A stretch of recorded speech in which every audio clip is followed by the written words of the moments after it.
Global Reboot was created as countries and economies emerged from the pandemic. But rather than rebuilding the same old systems and the same old problems, we called for a reboot. I'm your host, Ravi Agrawal, Foreign Policy's Editor-in-Chief. Here on Global Reboot, I sit with some of the smartest thinkers and doers around, and we push for solutions. This season, we're looking at resetting the US-China relationship, dealing with the rise of AI, preserving our oceans, and much more. Check out Global Reboot in partnership with the Doha Forum, wherever you get your podcasts.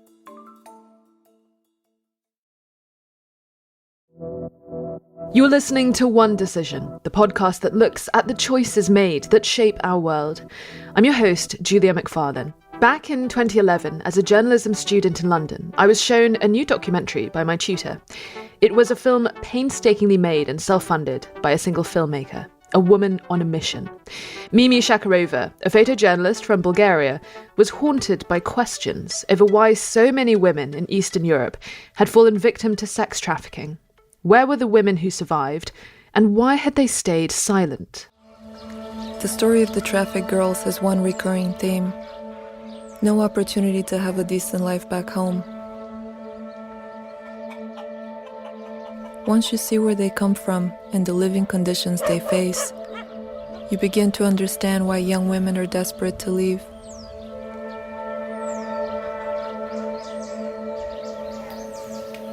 Zhenya is from Moldova, one of the poorest countries in Europe. She couldn't resist a job offer as a cleaning lady abroad.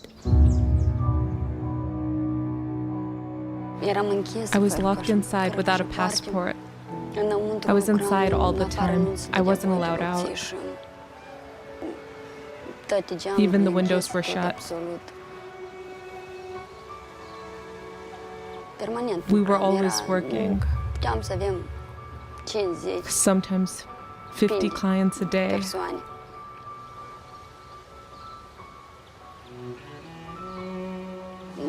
I have the same thoughts now that I did then. I wish I'd never been born. I'd be better off dead than living like this. Over the course of a decade, Mimi put together one of the most powerful and upsetting things I have ever watched. The Price of Sex tells the story of young women from Moldova who were tricked into leaving their homes for work overseas as cleaning ladies. This during the collapse of the Soviet Union, when mass migration out from the Iron Curtain exploded. These women were poor, vulnerable, desperate for a way to make a decent living and support their families. They were deceived and lied to about the countries they were going. Not Paris or London, but places like Turkey, Dubai. They hadn't been recruited as cleaners, but as prostitutes. And once overseas, they were threatened, blackmailed, and forced to pay back their debts. Trafficked women have been nameless and faceless for decades. Fear of retaliation keeps them quiet, and their silence perpetuates the vicious cycle. Over time, I found women who survived. These girls want the world to see what they've endured. What was so extraordinary about Mimi's film was not only had she, over the course of a very long time, managed to persuade women who had escaped this barbaric cruelty to go on camera and tell their stories, but she also managed to persuade some of the enablers and enforcers of these hideous networks to talk to her as well. She spoke to pimps, female recruiters, and, incredibly, police officers who worked to keep these criminal rings beyond the reach of the law, for a price. I've thought about this film ever since I first saw it more than a decade ago, and I'm so pleased that Mimi was happy to join us on One Decision to talk about her film and how little things have changed ever since. Take us back to where The Price of Sex all started and how the collapse of communism in Eastern Europe paved the way for Eastern Europe to be a real hotbed for this issue of human trafficking.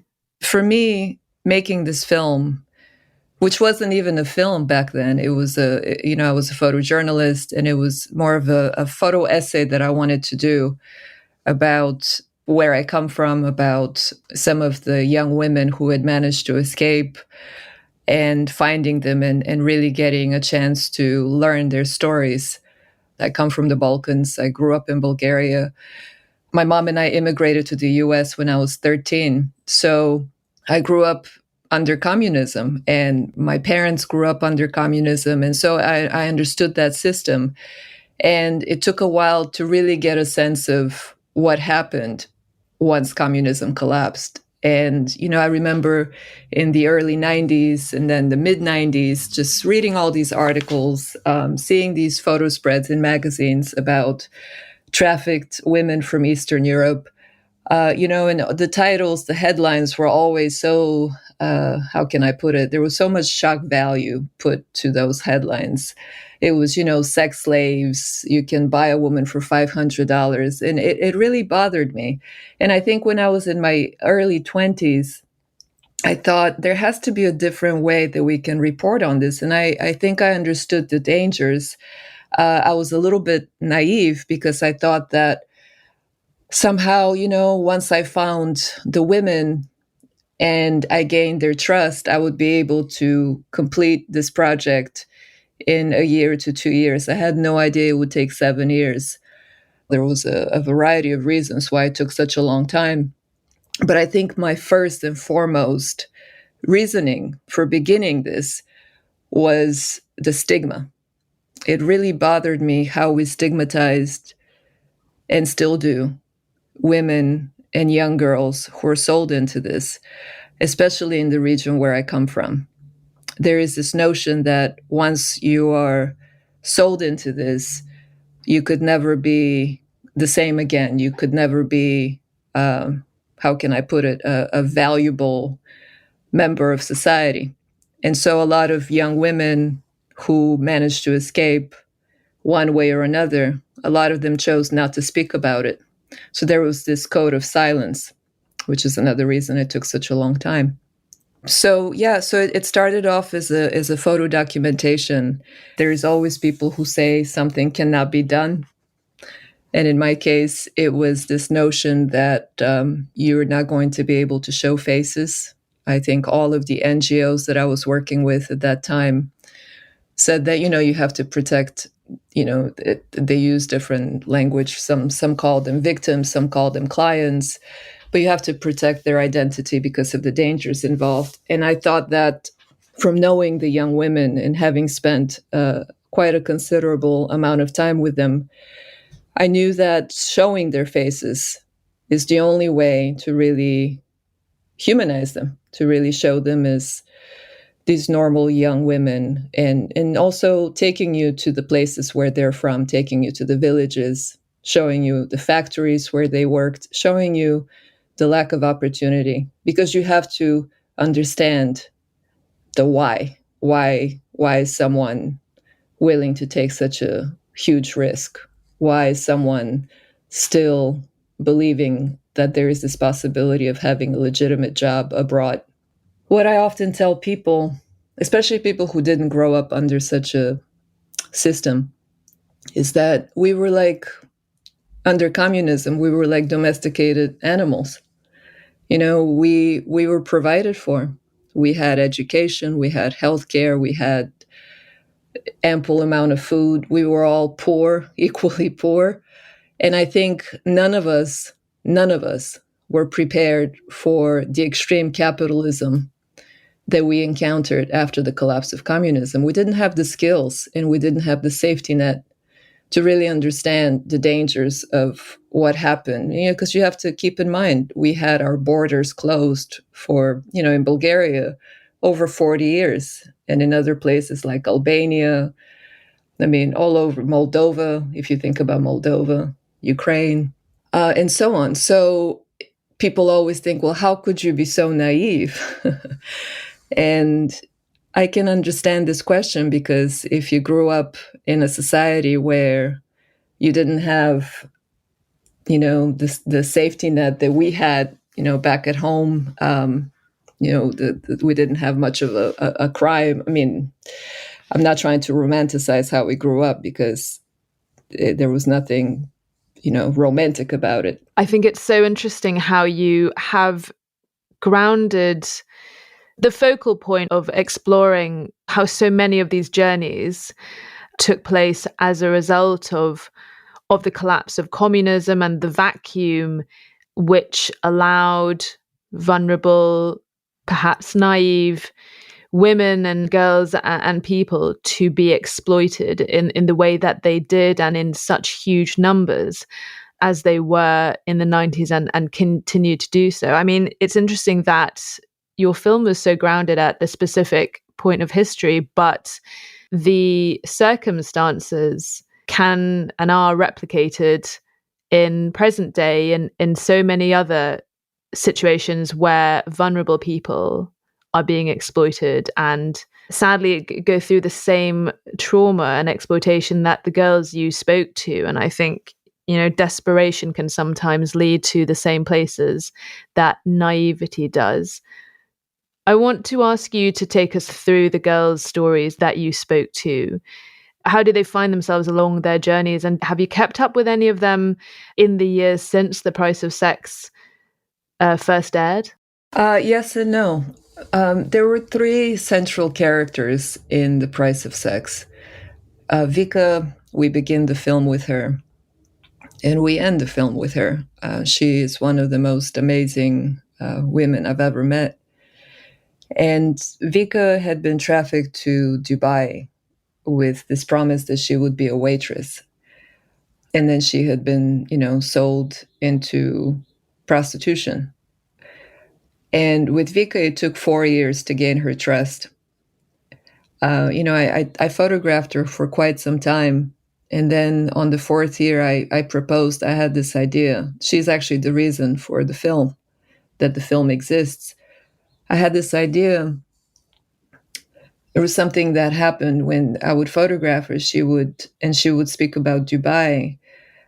I don't know if she still smokes, probably, but she was a very heavy smoker. So she would smoke a pack of cigarettes, just one cigarette after the next.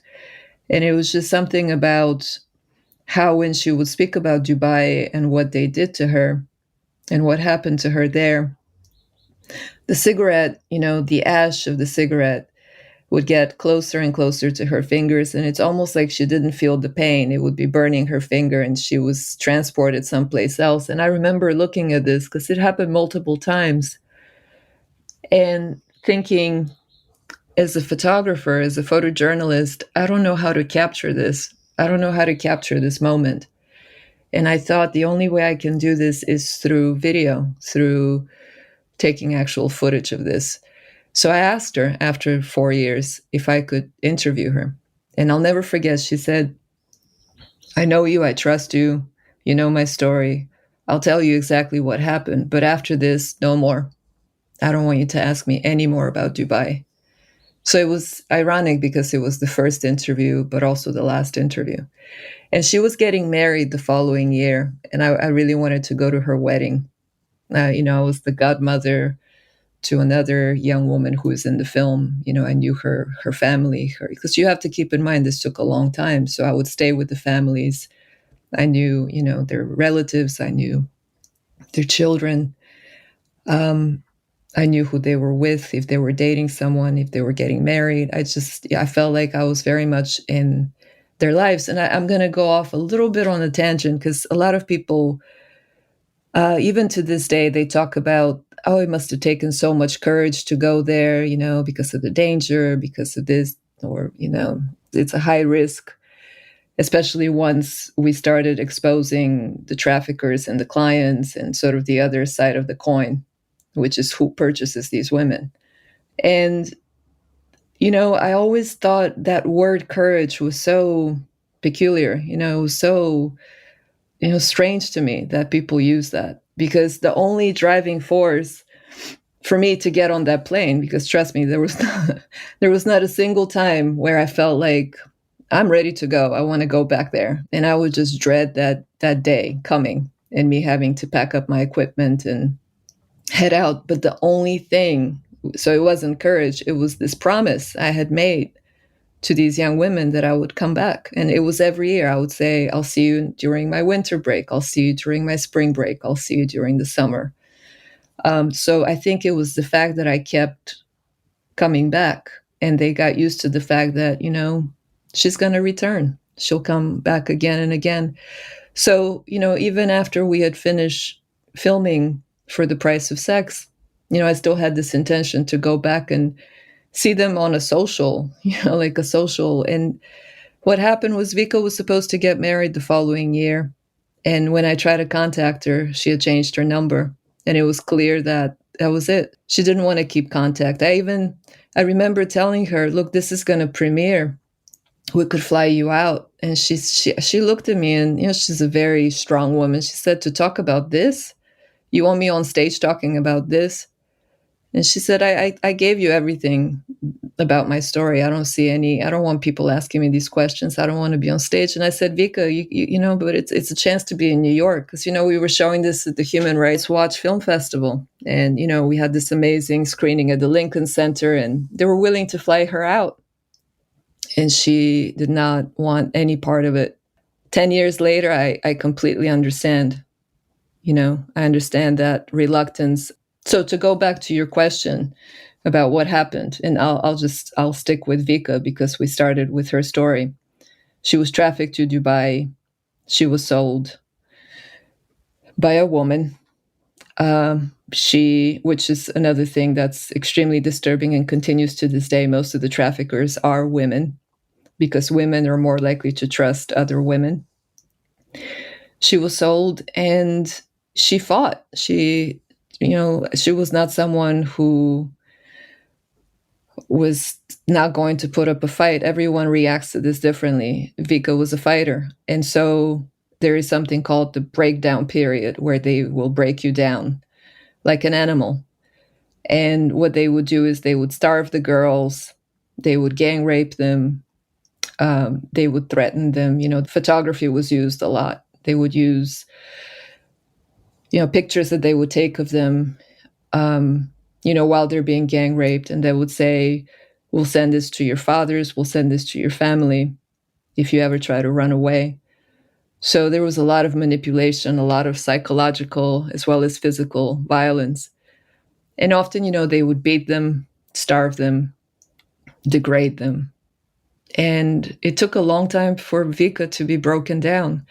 If you resist, and if they feel, some girls cut themselves to try to, they think if I do these horrible things to my body, no one would want to have sex with me. So maybe they'll release me. So there was this one young woman who had horrible cuts on her arms, both her arms and her legs.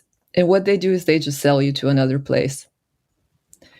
And it starts all over again. Your debt, this debt that we all know about, the debt you're charged for, the shower you take, the clothing you wear, the taxi that costs to take you from point A to point B, the food that you eat. It's a daily accumulation of debt. And this is once you go to the destination country. I'm not even including the document fees, the travel fees. So even before you go, you already are in debt and you're going to have to pay this back. And the horrible thing is that a lot of the young women, they keep track of how much they owe and how many clients they have, if you even want to call them clients. And, they somehow feel like I'm getting closer and closer to gaining my freedom. And just when they're at that point, they get sold to another place. And again, the cycle starts all over again. One of the questions that people tend to ask is, well, why didn't they run away? There must be an opportunity to run away. They do. Some of them jump out of windows.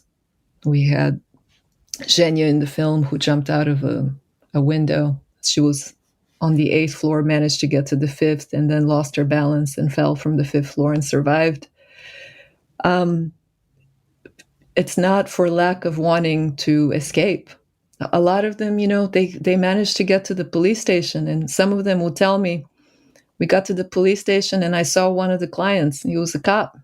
They also know that a lot of the police And, we have police in the film as well. We have corrupt police officers in Turkey that I managed to interview that tell you how it works. They're part of that system. So if you go to a police station and you speak to police and they laugh in your face and they call the trafficker or the pimp, or they themselves take you back to the brothel, it doesn't take long for girls and women to realize that, there is just really no way out. A lot of them are killed. I remember Vika talking about how they were being moved from one location to another and they had to walk through this patch of desert, and one girl couldn't keep up, so the pimp just pulled out a gun and shot her and left her there in the desert. And that's it. And so there goes. I remember reporting in the Czech Republic, in this border town between the Czech Republic and Germany, this little town called Duby. It was known as the highway of love, because truckers would come from, there was a BMW factory on the other side. And so a lot of the workers would come, and then it was a trucking route. So I remember pretending to look for a friend of mine from Bulgaria and going to these different brothel places and actually meeting a guy who was, kind enough to say, kind enough because he didn't have to tell me this, but he said, they just killed a girl a few weeks ago and buried her in the backyard. And so what I'm trying to say is there is a large number of girls and women who don't make it out. And the other thing is that I think over 90% of people who are trafficked into sex are women and girls. I remember your interview with the policeman in Turkey, and you film him speaking on camera, although you don't show his face. That was an extraordinary achievement of yours to get that side of this process to admit the complicity and culpability in these crimes. How is it that you managed to convince that police officer to reveal what he did to you and to be filmed, albeit with his identity protected, but I mean in his office, admitting his guilt and his complicity in these hideous crimes? It goes back to what I said earlier. It was the consistency of returning to the same place. I made a lot of contacts in Turkey, and some contacts were good, law-abiding citizens, and some contacts were people living on the dark side, people doing things that they would not necessarily want to speak about on camera, but nevertheless, I knew who they were. And it was this running joke. I would show up in Istanbul. I had a very good friend who helped me set up this whole interview, and I'll tell you more about this, but I had a very good friend. He went by the nickname of Mike, Turkish, wonderful man. And he would see me and he'll say, "They haven't killed you yet." That's how he would usually greet me. They haven't taken care of you yet. You're still here. And I would just laugh because every time he saw me, he was surprised that I was still around. I was still alive. And so I think it was maybe the 6th or 7th time I went there and I said, "Look, I have all these interviews with all of these young women. And, I know exactly where they were trafficked to. I know the neighborhoods. I have undercover footage from these places. But I need to show the huge missing piece here is the complicity and the lack of accountability. And just the fact that these people feel that no one can touch them, that they're above the law." And he said, "I'll put you in touch with a friend of mine who was connected to the mafia in Turkey."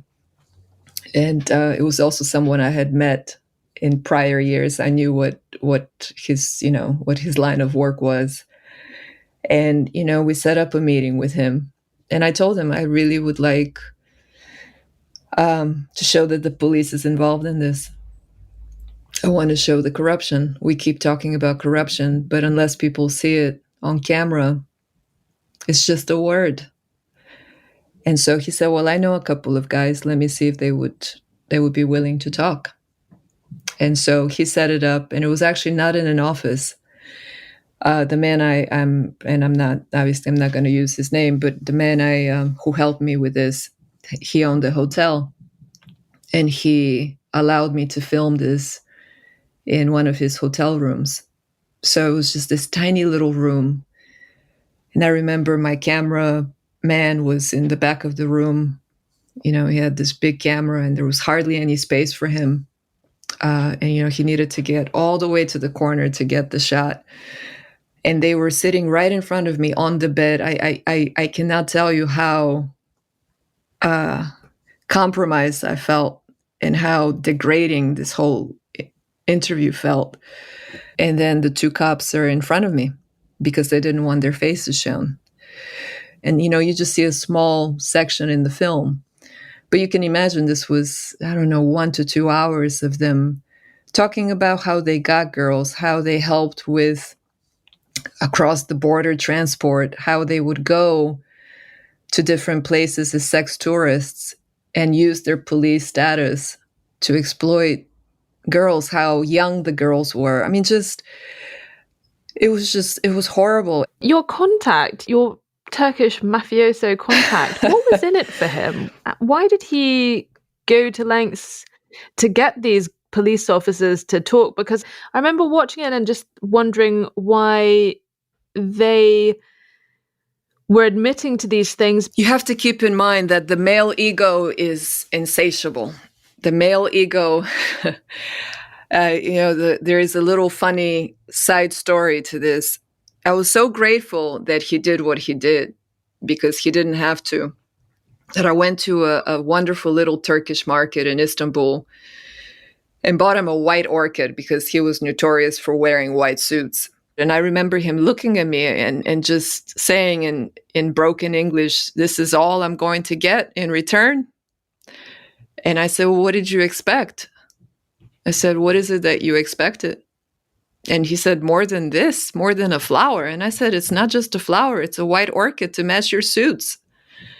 And he kind of laughed. I felt like he was disappointed. Maybe there was a different type of exchange he expected. But you also have to keep in mind, when you are in a world where there is a constant exchange, especially as a woman, there is this expectation. You're in these patriarchal places, and there is this expectation that if you want something, you can always pay with your body.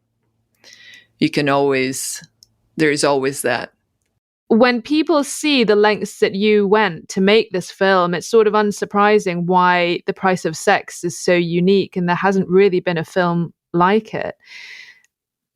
You finished it in 2010. You were making it in the early noughties.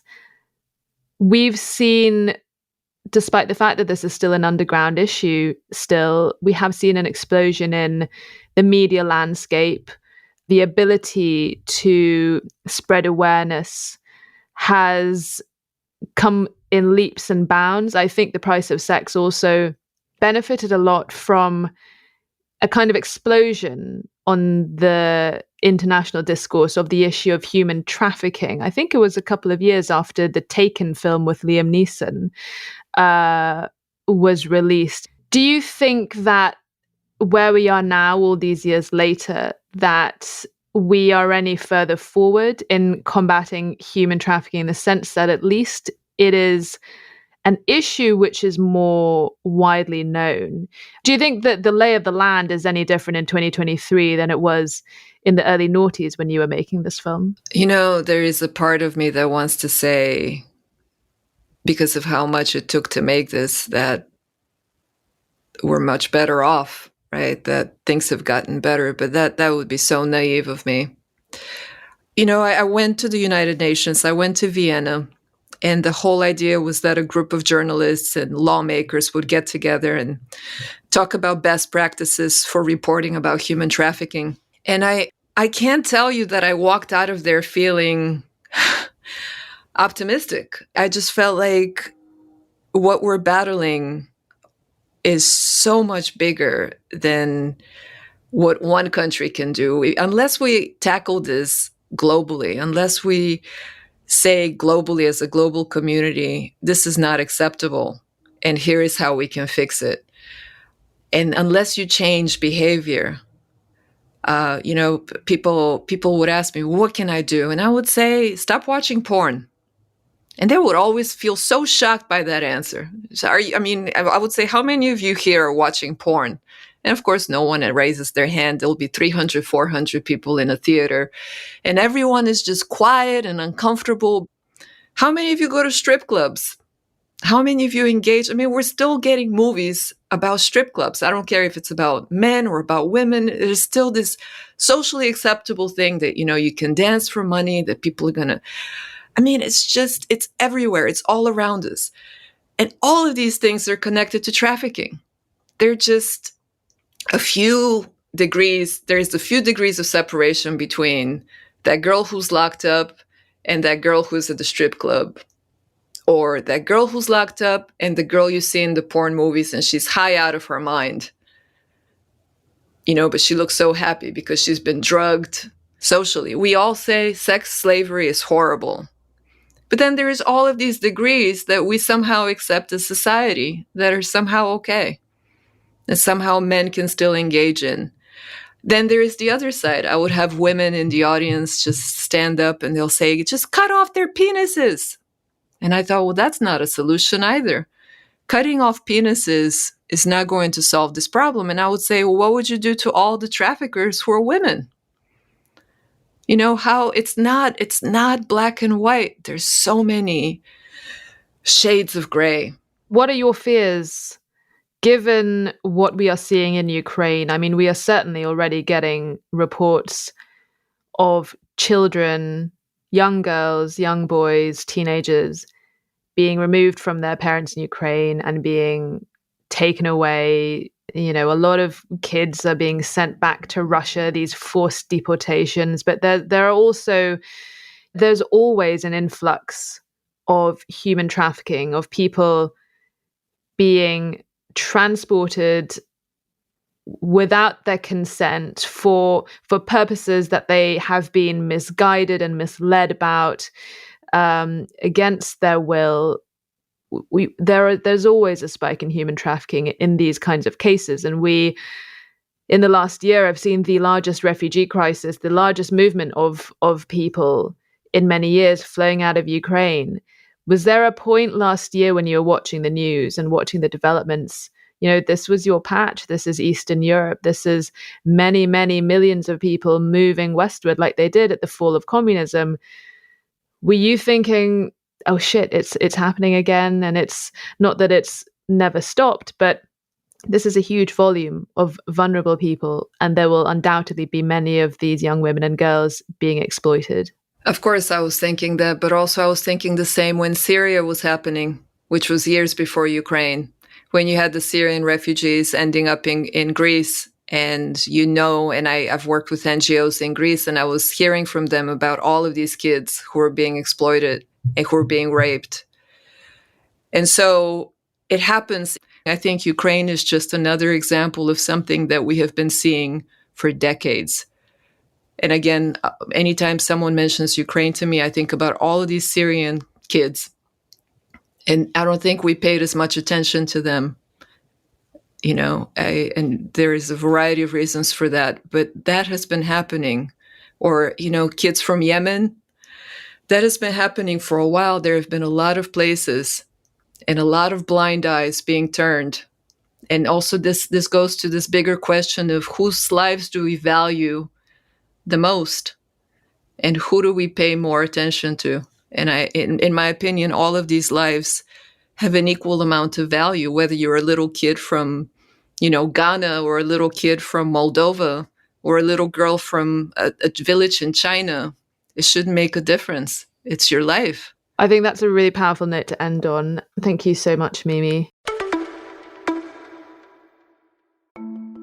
Global Reboot was created as countries and economies emerged from the pandemic.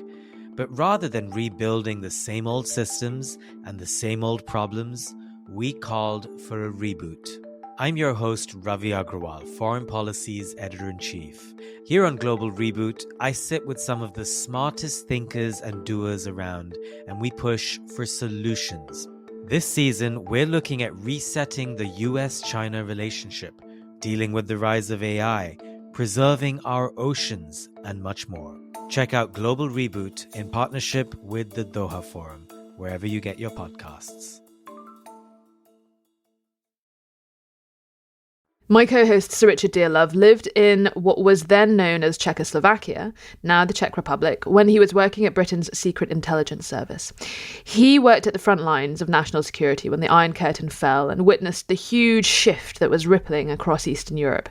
Part of what makes Mimi's experience and investigation so important and so relevant to today isn't just that she has contextualized and shone a light on a vastly underreported aspect of the fall of communism and one of the ways it impacted so many people in Eastern Europe, but many of the factors that led to a huge spike in trafficking are manifesting once again at this very moment in time. The mass migration of people and vulnerable human beings. So, Richard, Mimi's film was such an emotional, powerful, arresting watch. It was very striking because it immediately brought to mind my own experience of visiting sort of post-communist Eastern and Central Europe. I mean, it did vary from country to country, but I did go to Bulgaria, and Bulgaria was probably one of the worst affected. And what I mean by that is the breakdown in civil society, the breakdown in law and order was quite extraordinary. And in fact, the reason I went to Bulgaria at the time was to discreetly, on behalf of the UK, to read the Riot Act about corruption and other issues to senior ministers in the Bulgarian government, including the then Bulgarian premier.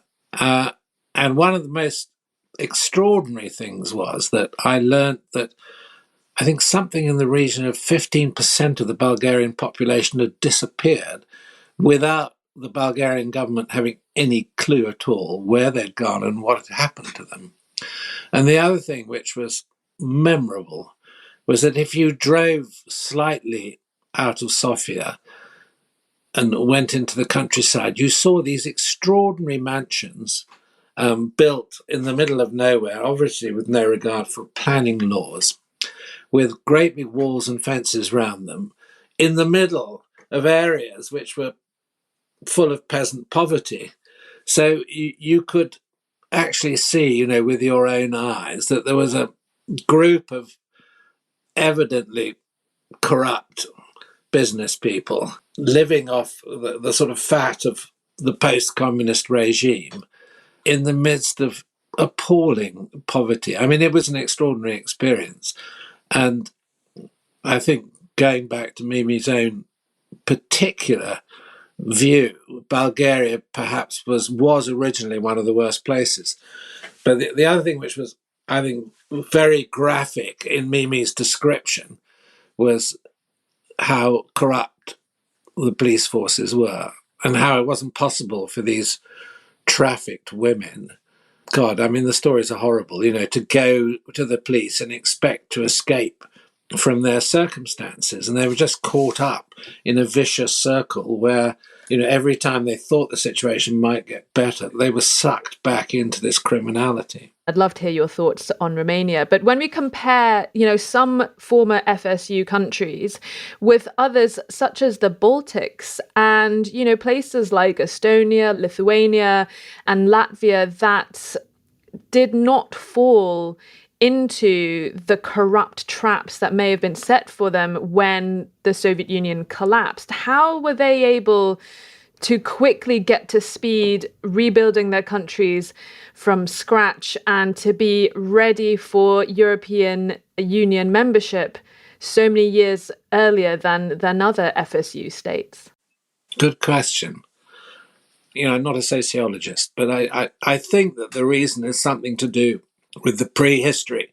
What I mean by that is what happened to them, what sort of societies they were before World War II, what happened when they emerged after World War II. And I mean, the country I know best, for example, or I knew best before it split in half, was Czechoslovakia. And if you look at the Austro-Hungarian Empire, the Habsburg Empire, I mean, the most industrially sophisticated part of the empire was in Bohemia, was in the Czech Republic, what is now the Czech Republic. And if you look at the educational system, the rates of literacy and all of those issues, I mean, Bohemia, what is now the Czech Republic, right from the early 20th century, it was a very sophisticated society. Similarly, bits of Poland were, although Poland also had a massive agricultural peasant economy. And I mean, if you go to Romania, which I did after the fall of Ceausescu, if you go to Romania, you're very, very struck by the sort of impact of the nasty characteristics of the Ceausescu regime and the traces that they left behind. And they're very evident across the country. But you also get this mix of extreme privilege amongst the very small, wealthy elite, and then, in a way, charming, almost undeveloped peasantry. So if you go to the Carpathian Mountains or those sorts of areas in Romania, which are stunningly beautiful and undeveloped, I mean, they've hardly changed from the 19th century. And I think it's that degree of the sophistication of civic society, which, although it was completely taken over by the communist regimes, how much of it was there beforehand? What sort of countries were they traditionally? So it's been much easier for bits of the Baltic republics, or the Baltic republics generally, or in the Czech Republic, to re-establish themselves after what was, a total political and social revolution. Is it true that the People's Palace in Romania is sort of the world's biggest governmental building, Ceausescu's old palace, or at least certainly it was at the time, bigger than the Kremlin? Well, I've certainly been there, and I mean, I've been taken around it, and it's ridiculous. I mean, you've never, ever seen anything so ornate, so extreme, so vulgar, and so dominant in this town. And, God, what do you do with this monstrosity that Ceausescu left behind? I also stayed when I was there in what had been one of Ceausescu's guest houses in Bucharest. And it was one of the most creepy and uncomfortable places I've ever been. Everything sort of false Louis XIV and massive marble bathrooms. And the only thing that, gave the game away was when you went into the bathroom and switched the lights on, cockroaches as large as tea saucers scuttled away into the drains. What a metaphor. And, you really began to understand the peculiarities. And I mean, the sort of discomfiture, the lack of humanity. And yet, you could go down the road in Romania into the countryside, as King Charles did when he was Prince Charles, buy a beautiful old farm, convert it, and make something extraordinary and wonderful. And I mean, some of the places the Romanians took me in the countryside, because I was a guest of the government there, I went there after my retirement to advise them on the reorganization of their intelligence and security community. And they treated me in a princely fashion. And I mean, some of the bits of Romania we went to in the countryside, there's a city called Sibiu. I mean, it's unbelievable. It's fantastically interesting and unspoiled. But the problem is that, I mean, Ceausescu really set about destroying the country's traditions, and they weren't strong anyway, of civic society.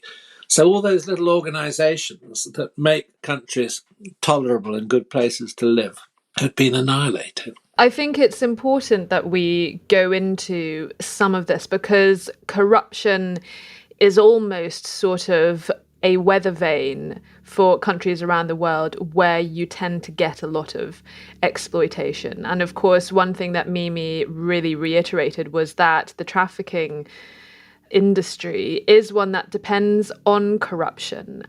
from the part of the world where I grew up in Southeast Asia, it is a huge country. It is facilitated by corrupt officials. And I think Eastern Europe is another part of the world which doesn't get much attention. But it is getting more widely discussed, particularly with the context of Ukraine. And I think it's interesting, Richard, that you have revealed to us that you were dispatched to Bulgaria to try and advise the Bulgarians at the time about how to clean up their act, how to deal with corruption. And particularly when we look at present-day Ukraine has had a lot of issues with corruption, including recently. And of course, it is one area that the West, and there will be people in your capacity, in your former capacity, Richard, who will be making the same trip that you did to Kyiv to try and get the government to clean up their act, to stamp out corruption, because, of course, it's something that they need to do if they want to join the EU and NATO. But we are seeing the same kind of conditions which created that vacuum after the fall of the Iron Curtain. Thousands of people on the move. And when people are on the move, they become vulnerable to being exploited. How much of an issue do you think that is for present-day Ukrainian refugees? Well, I think it's a huge issue for the West, for the EU and for the UK, for the United States. And I think we ought perhaps at some point to focus on the issue of Ukrainian corruption. And the reason I think it's important is, we have heroic Ukraine. We're all 100% behind Ukraine in resisting this, Russian aggression and invasion of their country. But that heroism, that military conflict has overlaid a situation before the war broke out in Ukraine, which is extremely troubling. And I've been trying to sort of amass some facts about Ukrainian corruption because it's going to be one of the big issues after the conflict has finished. And I could almost sit down already for you and list the names of the oligarchs that one needs to start thinking and looking at and wondering, how they've penetrated and manipulated the media, how they've been involved politically in Ukraine, how the rule of law has been corrupted. And we shouldn't turn away from this problem because the big issue after the conflict isn't just going to be reconstruction. It's going to be building a fair and just civic society in which the rule of law is strong. And of course, an important human aspect of this is the trafficking of women, which, as we know from Mimi's extraordinary research and films, is a horrendously awful issue and, ruins people's lives. And it's one of the main expressions, and we have to bear this in mind, of organised criminality. It's not just casual. This is highly organised. The trafficking and enslavement of women is, equivalent to international organised crime dealing in drugs. And there are interrelationships between these groups. And, they're treating women almost as a sort of commodity like drugs. It's horrendous. And I'm actually with one or two others trying to do some research on this Ukrainian issue. And I think we should soon start to highlight it. Because the other thing which is, I think, very worrying and concerns all of us is that the opportunities for corruption in a period of reconstruction of the country, the amount of money that will be pumped into Ukraine when the conflict is over or when the conflict is frozen or when there's peace negotiations or whatever, the EU will be pumping money in, the Americans will be pumping money in. There will be so many people trying to exploit and benefit from that. And it's important that an infrastructure is put in place to try to help the Ukrainians deal with it, because ultimately they may find it very, very difficult to deal with themselves. They may require some sort of outside commission attached to the Ukrainian government to do this. That's it for this week's episode of One Decision. We drop new episodes every Thursday. Like and subscribe so you never miss an episode. Drop us a line. Tell us your thoughts. What decisions have impacted you and where you live? You can write to us. Our email is onedecision@onedecisionpodcast.com. From me and the team, thank you for listening and see you next time.